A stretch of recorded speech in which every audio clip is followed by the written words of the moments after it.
What's good, fellas? Welcome back to Punch-Ons. This is going to be my full card breakdown and predictions for UFC Fight Night Canada.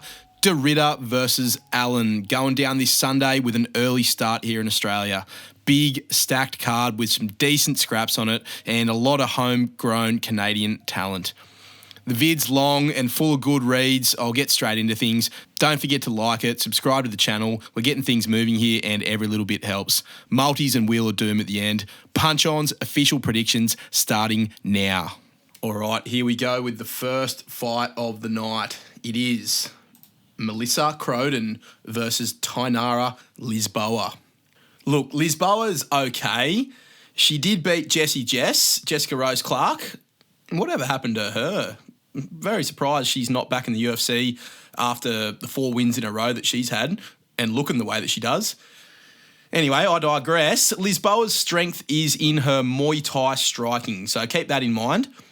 Luana Santos isn't too bad. Lisboa was also doing all right with her on the feet before it hit the mat, and that's when things went south for Tainara Lisboa. I'll tell you what, the cameraman in that fight needs a performance bonus, just saying. Anyway, a bit concerning how easily Tainara Lisboa was able to be taken down and the lack of options she had once she was on her back. Santos just smothered her and almost ripped her arm off at the end of that fight with an Americana. She didn't look as bad on the ground against Ravina Oliveira. Obviously a lesser opponent, but I do think she had an off night against Santos as well. Melissa Crowden, she's making her debut in the UFC coming over from LFA. Off 2 pretty impressive TKO wins. Her Muay Thai isn't too bad either.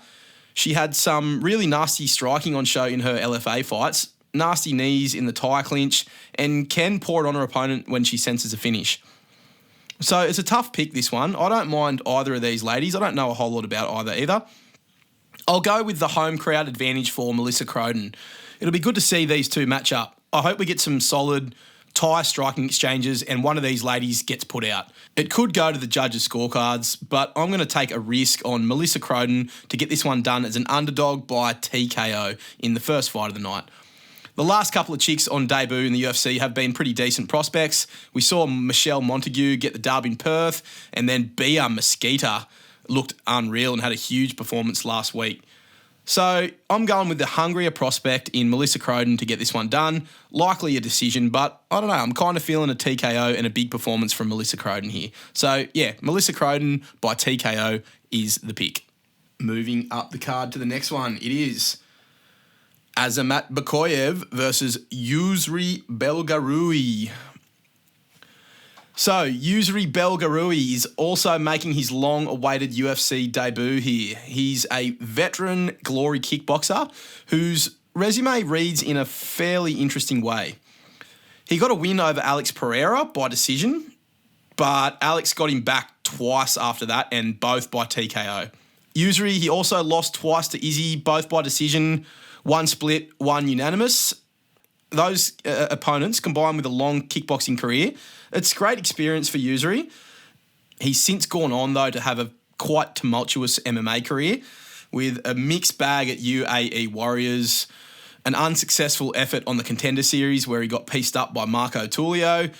Then he strung together a couple of wins to get another chance on the Contender Series, and finally he's earned his contract with a round 3 TKO. He had some heavy flying knees and strikes to a TKO over his opponent, Taiga Iwasaki.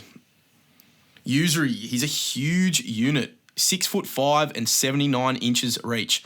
So he's obviously very rangy, has a decent front kick and a patient kickboxing style. I heard that he's been having some health issues. Apparently he had Lyme disease or something and he was struggling with his energy problems. So maybe he's recovered from that, but it's not exactly what you want to hear from an older guy making his UFC debut after a long, damaging career. I've been impressed by Azamat Bakoyev in his 2-fight UFC run. He's got a lot of experience outside the UFC as well. He's 20-3, and that's all MMA experience, not kickboxing. So that's playing into his favour here too. He had a pair of huge round 1 finishes over Zach Reese and Ryan Loder in the UFC. The Zachary Reese finish was nasty.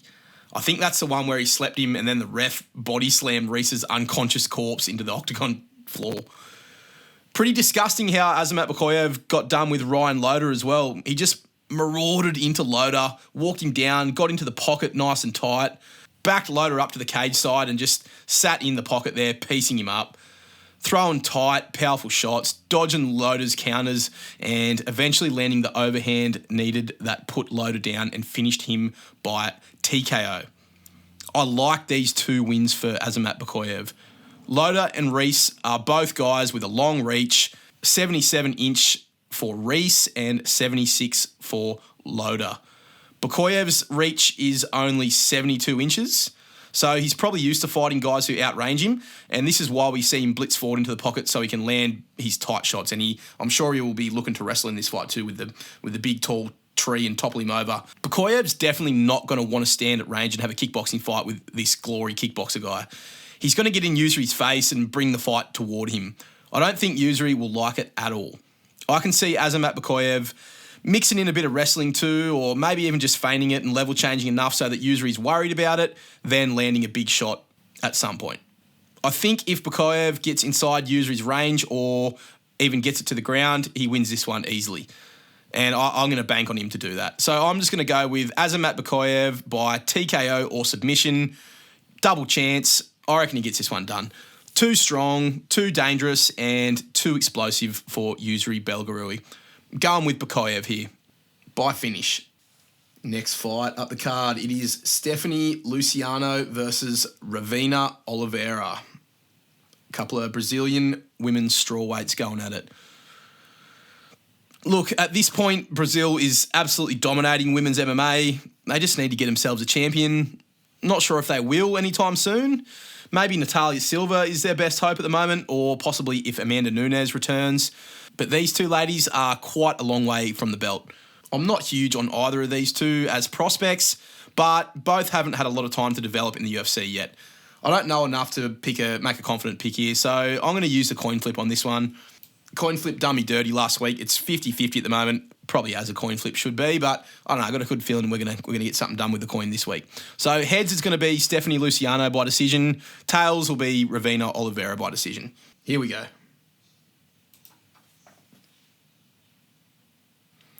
Heads it is. So we're going to go with Stephanie Luciano. That's kind of where I was leaning anyway. So good job, coin. We're going to go Stephanie Luciano getting this one done by decision. The coin has spoken.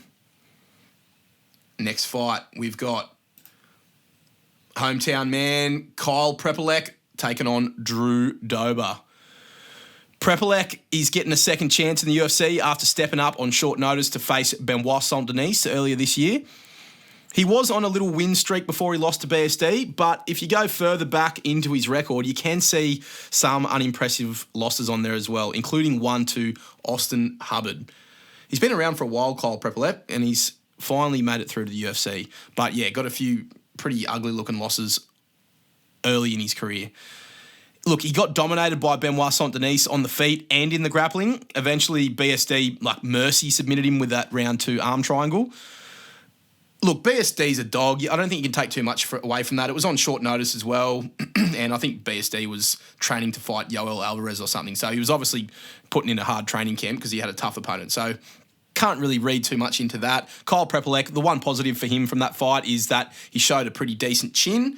Benoit tagged him up and he took it pretty well. So that's something he's got going for him. But, mate, he's versing Drew Dober. He's got the mother of all chins. He has got the chin of chins. So, yeah, he's going up against Drew Dober, this Giga Chad. Dober, look, he's coming off 3 losses in a row, all to white guys. He's been in the losses a fair bit lately, Dober, but the guys he's losing to, they're nothing to sneeze at all. You know, Benil Dariush, Islam Makhachev, Matt Frivola, Renato Moicano, Jean Silva. Yeah, all guys I'm very high on. Just based on the eye test for Kyle Prepolek, I reckon Dober's got this in the bag. Dober is a decently well-rounded pressure fighter with a good chin of his own and heavy hands on top of that.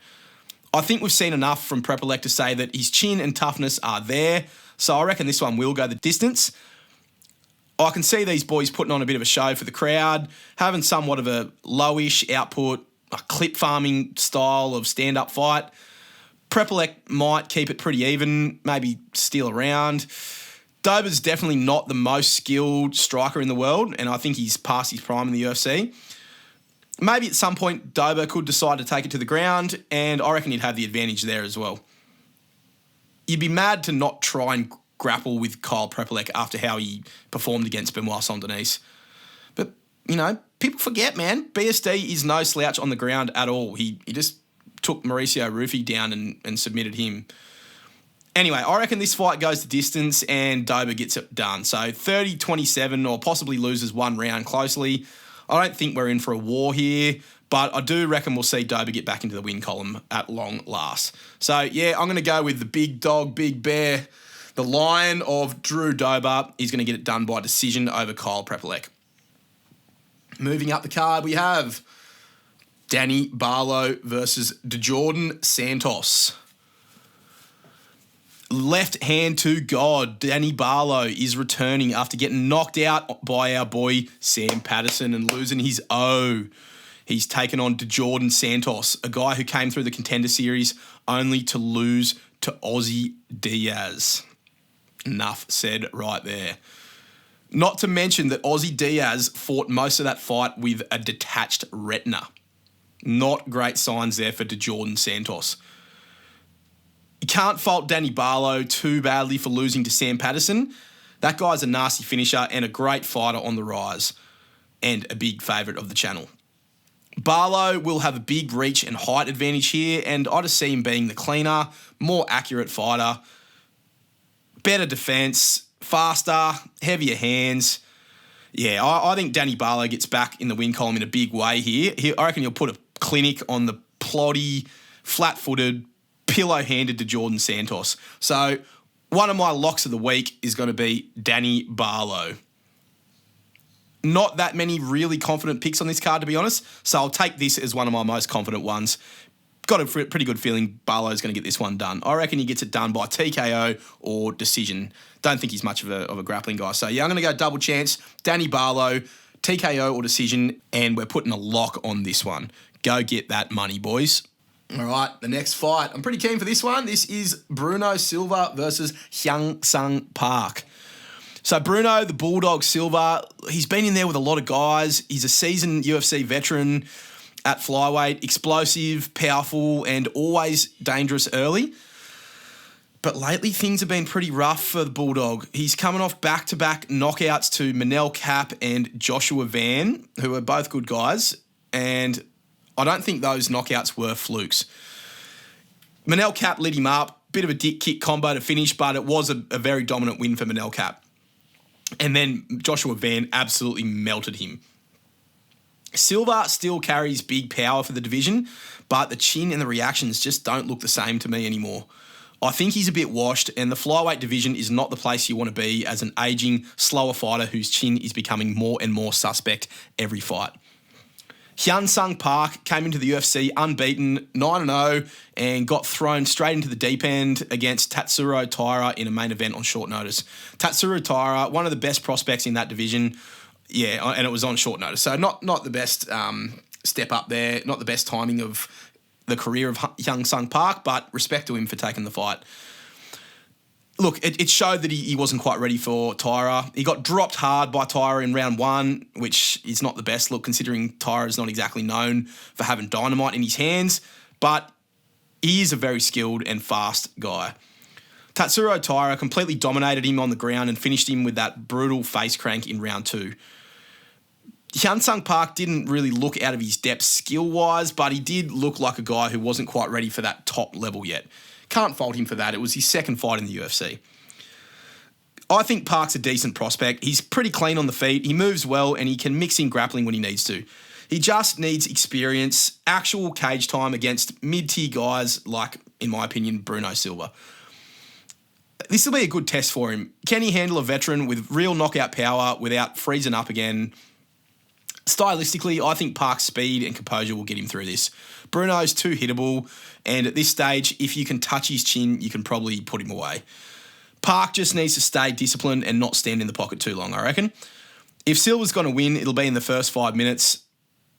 Hyun Sung Park, he's still young, he's still unproven under real fire, But if he survives early, I reckon he'll start taking this one over with volume, speed, and movement. So my pick's going to be Hyun Sung Park by decision.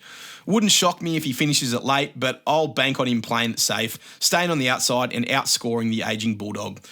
Could also be just that Bruno's chin is completely gone and he gets completely slept early on, but I don't know if Hyun Sung Park has got nuclear finishing power in his hands. So we're going to go with Hyun Sung Park by a decision. Maybe slap a double chance TKO on it, but yeah, I reckon it's going to go to the judges' scorecards, this one. We're going with Hyun Sung Park. Sick fight, this one. Charles Jourdain versus Davy Grant. I'm going with Davy Grant. I think it's a pretty close fight. Anything's possible performance-wise for both these guys. I reckon they both have had rocks and diamonds careers.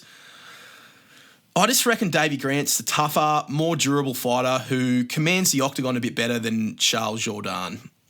These two, they're both capable of finishing each other or going the distance, to a decision either way. I'm not going to get too deep into the weeds on this one.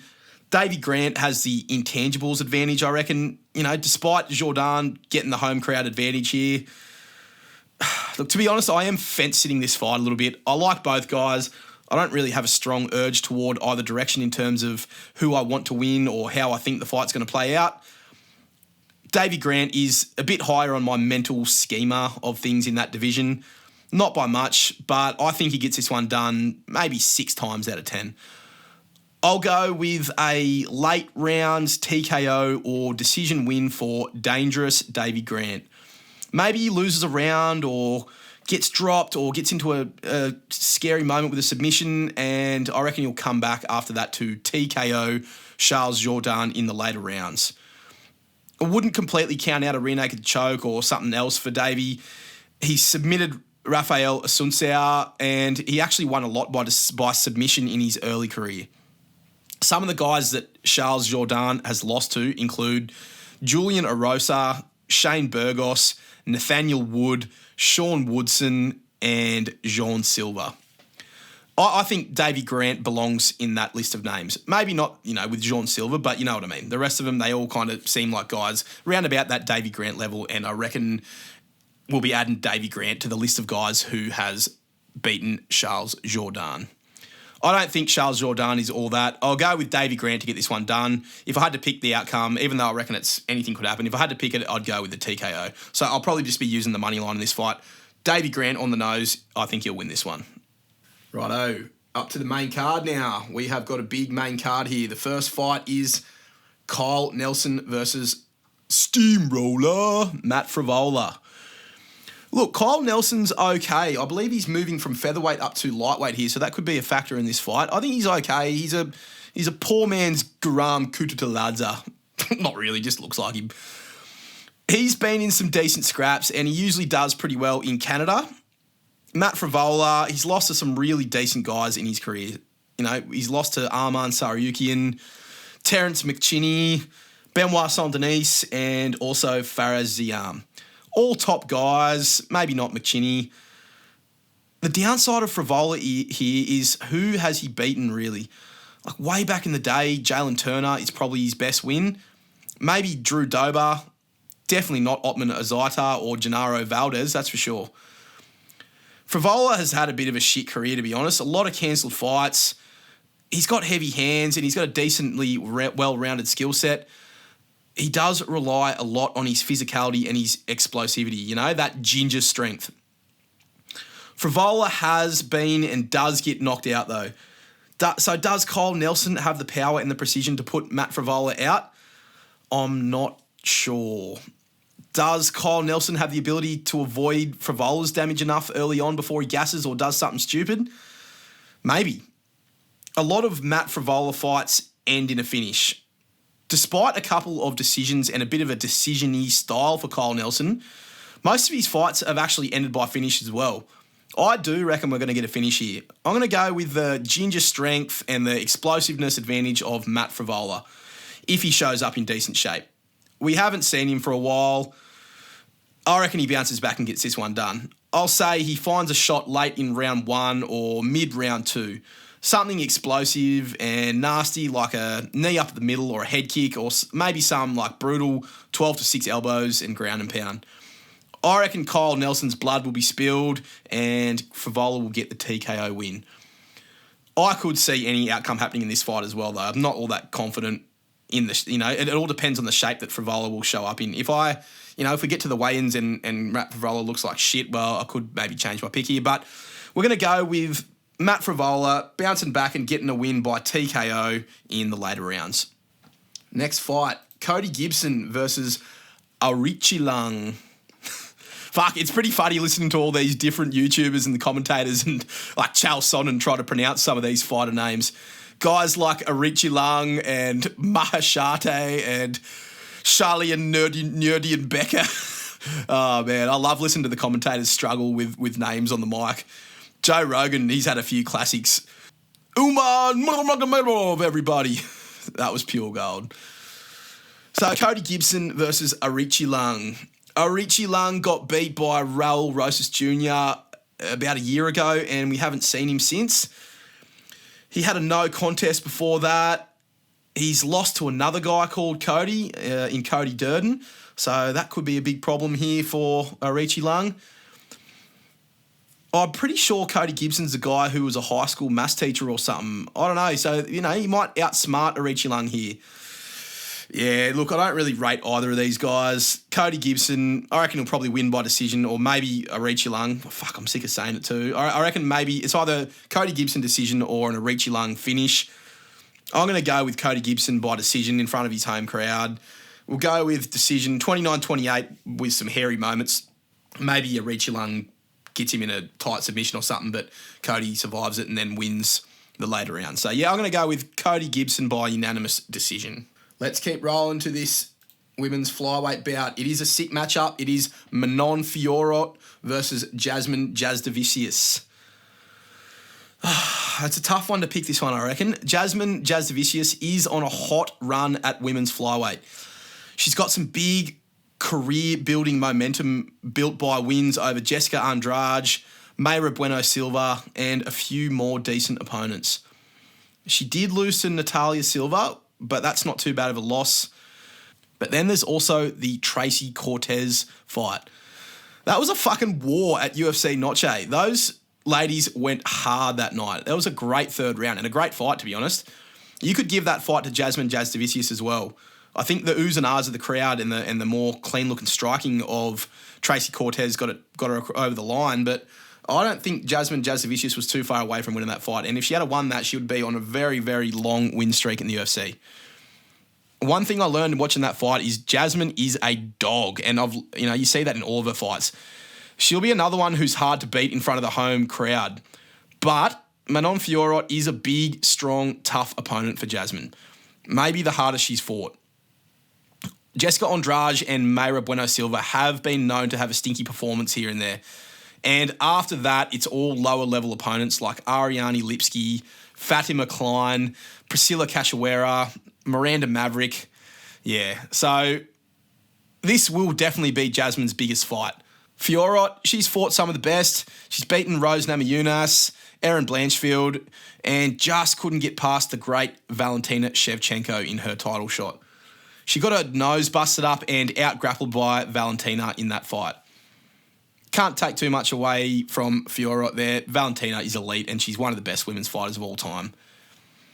So, yeah, I'm expecting this to be a close, toughly earned decision win, and I'm going to go with Manon Fiorot. I think it'll be a close fight and a very tough opponent for Manon Fiorot as well, but I think she's got the experience and the physicality advantage here.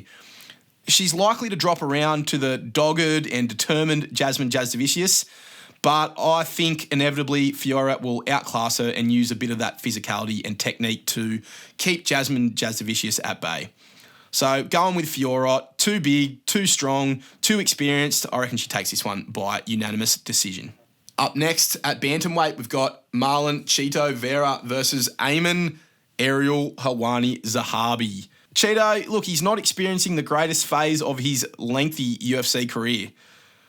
This guy's having his 25th UFC fight. What a fucking G. I can't believe Marlon Vera has been kicking along for that long. He's fought good guys, Marlon Vera. Recent relevant losses include to Song Yadong, Jose Aldo, Corey Sandhagen, Sean O'Malley, and Figgy Smalls. That's a pretty solid lineup of legends at bantamweight there. Ayman Zahabi, look, his resume's decent as well. He's fought Javid Basharat, Pedro Munoz, Jose Aldo, but he's getting these guys, these better guys like Pedro and Jose at later stages of their careers. He retired Jose Aldo, right? Fuck, I wish he retired Javid Basharat too, and fucking Fareed while he's at it. Couldn't bash a rat, either of those blokes. Anyway, I'm feeling an upset win here, boys. I think a lot of people will be and are picking Ayman Zahabi here, probably by decision. But I don't know. Zahabi's nothing special. He's good, but I'm not sold on him. He went life and death with the old decaying corpse of Jose Aldo, and he nearly got finished in that fight as well. Marlon Vera's only lost to absolute killers, and I wouldn't classify Ayman Zahabi as a killer. Marlon Vera and Ayman Zahabi are going to absolutely stink the place up like there's no tomorrow, and I reckon it's going to be a split decision. One that somehow goes Marlon Vera's way, I reckon. I don't know why I'm feeling this. The Wheel of Doom might land on this fight, I reckon. It's going to be like a weird, cursed shit fight, I reckon. The Wheel of Doom, it's going to stink it up. Maybe the next one as well. I feel like there's going to be some doom on one of these two fights. Yeah, why not? I'm going to go with Marlon Vera. Decision or maybe a classic cockroach TKO win. Could be a dumb pick, but I'm going to put a bit of respect on the name of Marlon Cheeto Vera with 25 plus UFC fights. Dude's a G. So, yeah, we're going with Marlon Vera by decision. Moving up to the co-main event, it's Kevin Holland versus proper Mike Malott. I don't know, man. I've just noticed a little bit of a pattern going through Kevin Holland's long-ass resume as well. By the way, he and Marlon Cheeto Vera have over 40 fights in the UFC combined. That's insane. So, Holland, the pattern I've noticed is that he seems to lose in little clusters of two. Boom, boom. It happened after his first loss in 2015. He lost the next fight by submission. Went boom, boom with the Derek Brunson, Marvin Vettori losses. Then boom, boom, Hamzat and Wonderboy. Then boom, boom, Dolidze and Derrida. Now he's coming off a shock loss to Daniel Rodriguez. I've got a feeling Big Mouth is going to get shut up again. I reckon he goes boom, boom again and loses to Mike Malott. Malott is one of those guys who rides high with the energy of his home crowd. He's been given a number of high spots on these Canadian cards, and look, he's done pretty well overall, despite the obvious hiccup of the TKO loss to Neil Magny. I like how the UFC's been putting hometown guys and gals in big fights lately. They do it with the Aussies too, and I guess the Middle Eastern guys and Qatar and the Asian guys. Yeah, it's good to see the UFC going global again. I hope they do a sick card in Australia in February. There's some rumours that they might be going to Sydney, so that'd be awesome. Anyway, I reckon Mike Malott's going to ride high in the Canadian crowd's energy, maybe survive a bit of an early storm, maybe get stunned or wobbled by like a slick jab or 1-2 from Holland. He might lose a round even, but I can see Malott pulling something crazy out of his ass and Kevin Holland just snatching defeat from the jaws of victory.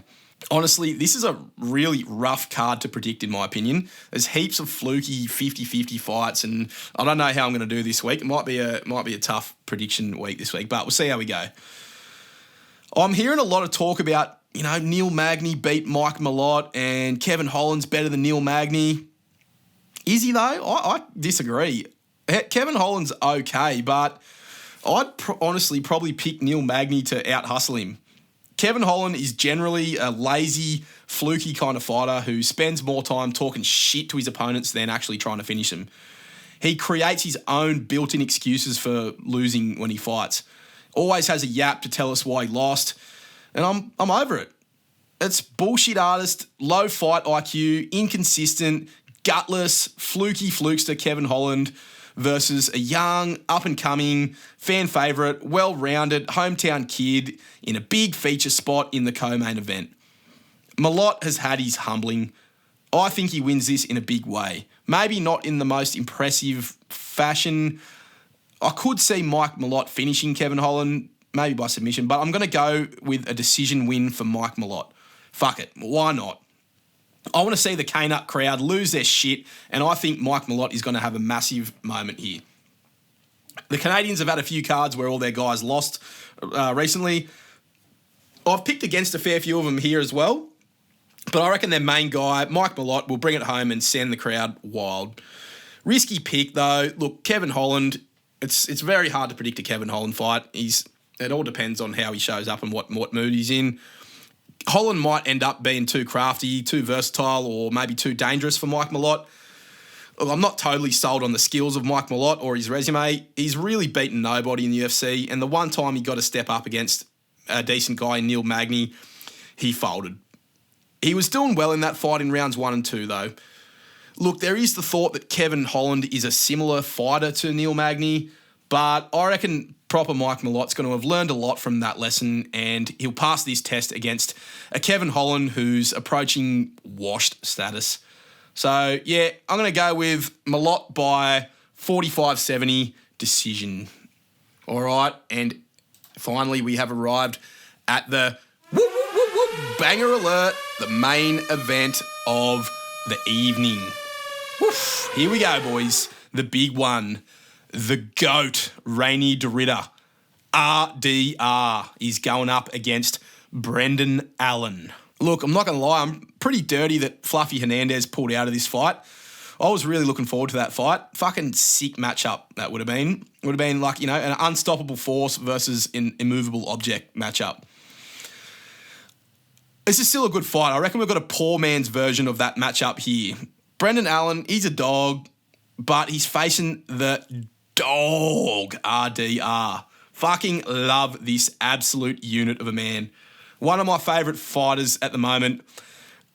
Maybe a little bit biased there because RDR won me over 18 grand on a $20 multi. So, yeah, I'm not kidding about that either. I had a wild 6-leg multi on that RDR versus Whittaker card, and it cashed. Not to mention, another reason why I love RDR is he did the whole community a service and TKO'd Bo Nickel. So, yeah, to put it lightly, I'm always hyped for an RDR fight. He's active as fuck. He's entertaining. He's a great dude. Let's hope he helps us out this weekend on the punting as well. So, yeah, this fight, even though it's not as good as the Fluffy fight, it's still a great fight. Brendan Allen, he's a bit fucking dumb, but I do reckon he's a solid, well-rounded guy as well. He's very experienced too. He's 25-7 in his career. RDR 21-2. Most of his fights coming outside the UFC though. So Allen's got a lot more UFC experience. Brendan Allen's recent form hasn't been the best, even though he looked all right against Vettori. He had a 2-fight loss skid, but we're talking losses against very solid guys. Nassourdine Imavov by decision, and he won round 1. And Fluffy Hernandez by decision, and he also lost to Caio Borralho in a grappling match. Then he bounced back to beat Marvin Vettori in a very entertaining scrap at UFC 318. I think we can look a bit more closely at the Fluffy Hernandez fight with Brendan Allen. I reckon RDR and Fluffy are somewhat similarly skilled guys, both pressure fighters, a bit wild and sloppy, but both have a lot of heart, a lot of forward momentum, and they get nasty and do damage everywhere the fight goes. There's no hiding in a fight against Fluffy Hernandez. If you stand with him, he threatens the takedown and lands shots. If you wrestle with him, he scrambles, ends up on top, and threatens submissions. And if you look to clinch or slow it down, he's got the ability to knee, to elbow, and to bust you up from there. I think all of this that I just said about Fluffy is also true for RDR. Brendan Allen, his game, I'm not saying he's going to look to hide in this fight, but if he does need to rest or he starts gassing or fading, he's going to be in for a long night. I can see this fight going into the championship rounds or at least the third, and Brendan Allen has been known to gas out at times when fights get hard. He gassed out against Imavov in that 3-rounder, gassed out and got dominated in the later rounds by Fluffy Hernandez in both of their fights. They actually had a fight ages ago in the LFA, a 5-rounder in which Fluffy dominated him in the grappling over 5 rounds. Allen looked pretty good against Marvin Vettori over 3 rounds in his most recent decision win. That was a very entertaining scrap. But I think if you're making it competitive with Marvin Vettori in 2025, you're going to be in for a bad time against RDR. DeRitter is a way better and more dangerous version of Marvin Vettori. Maybe hasn't quite got the chin of Vettori. I don't think a single human being alive does, apart from maybe Diego Lopez. But I don't think Allen's going to provide a huge challenge for RDR anywhere. If RDR can solve the puzzle of Robert Whittaker, he won't have too many issues against Brendan Allen on the feet. Allen's got decent head kicks and low kicks, and they could add up over 5 rounds, but I reckon both of these guys are going to be happy entering into grappling exchanges. Allen is good on the ground, but I think he's in for a world of hurt against RDR if he chooses to wrestle exclusively. RDR will be ready for it. Allen always looks to land a few leg kicks and then shoot a double leg early in the fight. RDR is going to be ready to time a knee or even grab the guillotine. He's dangerous everywhere. Not in any one area is he going to overwhelm him, but RDR's got a very suffocating, smothering, and will-breaking style of fighting. I think he's a similar style to Hernandez, who's beaten Allen twice. So I think that's very telling in the prediction of this fight. I reckon RDR is going to have a major physicality advantage here over Brendan Allen, and I think the chances of RDR finding an opening for a finish over 5 rounds it's very high. RDR, he's just got to survive the early storm of wrestling and pressure from Allen, which I think he'll do, and then I reckon he takes over this fight and puts Brendan Allen away. Maybe we find out that RDR was being overrated. His rapid-fire 4-fight win streak in the UFC has included some washed and somewhat fraudulent guys like Gerald Meerschaert, Kevin Holland, and Bo Nickel. People have rightly put some respect on RDR after he outdogged Robert Whittaker, but we also can't be that sure if Bobby Knuckles is still that same guy. He's been very patchy lately, to say the least, as well. So, look, it wouldn't be the most shocking thing in the world to me if we saw a Brendan Allen upset here. I don't reckon it's going to happen. RDR, he's got lots of different ways to win this. I don't think it's a matter of if he wins. I reckon it's how and when. It's inevitable for RDR, and so is his title shot. I reckon this guy's riding it all the way to the belt. I'm going to go so far as to put a lock on this fight as well. Lock of the week, number 2, main event, RDR. I'm that confident that we're going to cash this one because the channel main event curse, it's only fair that it ends with RDR. You know this one is going to cash, boys. 100% of our locks of the week have been good. We've gone Modestas Bukauskas, Joaquim Silva, Navajo Sterling, Ateba Gautier, Merab Dvalishvili, and last week we locked Yoel Alvarez. Also had Walter Walker locked, but he pulled out of his fight. Well, the other guy pulled out. So yeah, look, the locks have been on point. And this week we're locking in Danny Barlow and right here, my guy, Reinier de Ridder. There's your free money, fellas. Do with it what you will. Chuck us a like on the video, subscribe to the channel, and comment below if you like free money. So that's it. They're my predictions this week, boys. We're going with Melissa Croden, Azamat Bakoyev, coin flip Stephanie Luciano, Drew Dober, Danny Barlow, Hyun-Sung Park, Davey Grant, Matt Frivola, Cody Gibson, Manon Fiorot, Marlon Vera, Mike Malott, and Reinier de fucking Ridder. Hope you like the picks. All right, boys, the safe multi is here. And, yeah, look, last week we were so close. If Mario Pinto wins by decision, the whole thing gets up. So I'm a bit dirty about that, but these things happen. Safe multi this week. First leg, we got Azamat Bakoyev. I reckon this guy's going to get a TKO or submission. He should finish Yusri Belgori. Danny Barlow, he's going in there this week. TKO or decision. I don't see him submitting his opponent. Hyun-Sung Park, TKO or decision, double chance. Yeah, I reckon there's a good chance that he finishes Bruno Silva as well, but it might just go the distance. And Reinier de Ridder, my guy, this guy's getting it done. I don't know how, I don't know where or when. I've got a strong feeling Reinier de Ridder's getting this one done. So we're just going to go money line on there. There's your safe multi, boys. 4 legs, pop her in. The sicko multi, we're not getting too sick with it this week, but they're all just things that I'm picking, but they're my less confident picks, I guess you could say these ones are. Davey Grant, he could have been on the safe multi. He's going in there. TKO or decision. I can see him finishing Charles Jourdain or just outclassing him. Matt Frivola, bit of a risky one, this one, because we don't know what sort of form he's in, but I've got a feeling he's going to bounce back in a big way here. Marlon Vera, respect on his name. He's getting a decision win. This guy's unfinishable. There's no way he's going to lose by finish. So the only options here are Marlon Vera by decision or Ayman Zahabi by decision. So we're going to go with, well, unless you want to chuck in maybe, does that fight go the distance? I reckon it definitely will. But we're going with Vera by decision. And Mike Malott, this one will probably, I haven't seen the odds yet, but I reckon Malott will be an underdog here, but I'm going to go with him by decision. So get that sicko multi up your guts and let us know how you go. All right, the Wheel of Doom is here. Definitely caused some ruckus last week. There was something weird going on with the Wheel of Doom last week. Didn't quite call it correctly.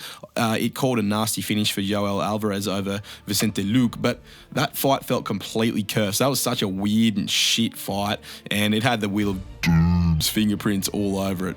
So we're going to see which fight gets cursed by the Wheel of Doom this week. Here we go.